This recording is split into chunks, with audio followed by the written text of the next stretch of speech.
يا خوفنا من مشمش لا يعكنن مزاج المصريين ومن تاني ترجع السوق السوداء للسجاير. بس أصلا ليه أسعار السجاير بتزيد تاني؟ وهل الزيادة هتبقى على الكل حتى سجاير كليوباترا بتاعت الشعب ولا ايه الحكاية؟ مفاجأة عن سجاير كليوباترا هتعرفوها معايا في الفيديو ده.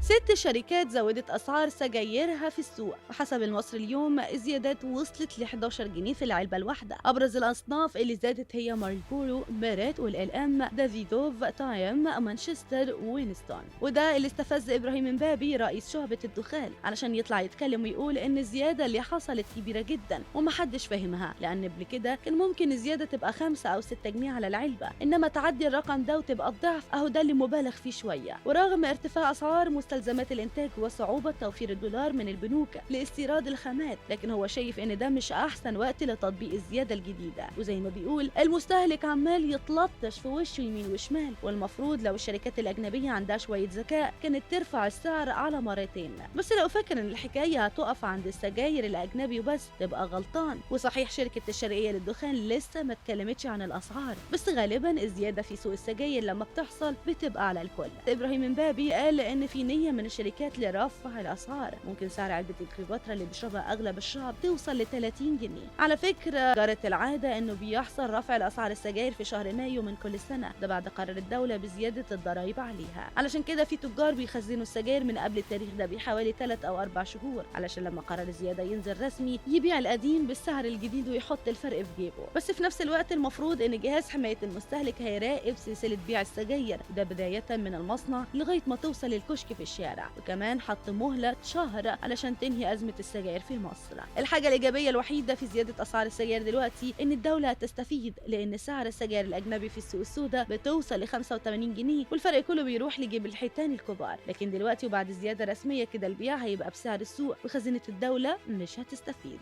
بمناسبة الحيتان، المعلم مشمش هو أكبر تاجر في باب البحر، وباب البحر اللي ما يعرفش هي أكبر وأهم منطقة لتوزيع وبيع السجاير في مصر. خلال أزمة السجاير اللي فاتت اسم مشمش اتكرر أكتر من مرة، لدرجة إن شركة الشرقية للدخان أكبر منتج للسجاير في مصر قعدت معاه شخصيا علشان يشوفوا إيه الحكاية، واتفقوا على الالتزام بالأسعار الرسمية. يمكن للمرة الألف رئيس شعبة الدخان بيطالب الحكومة إنها تغير طريقة توزيع السجاير علشان ما تتحطش كلها في إيد التجار الكبار واللي بيعطش السوق ويرفعوا الأسعار. شايف إن الأفضل لينا إنها تتوزع مباشرة على المحلات والأكشاك، وبكده نضمن إنها توصل للمستهلك على طول. خد بالك إن السجاير مش بس سلعة مهمة لملايين المصريين، ده كمان سلعة مهمة للحكومة، لأنه حسب امبابي هي تاني مصدر للضرايب في مصر. حاليا السعر الرسمي لسجاير ميريت بقت 85 جنيه، السعر الرسمي لعلبة مارلبورو بأنواعها 79 جنيه، سعر الإل إم بقى 59 جنيه للعلبة، أما سعر علبة كيلوباترا الرسمي فهو 27 جنيه لغاية دلوقتي.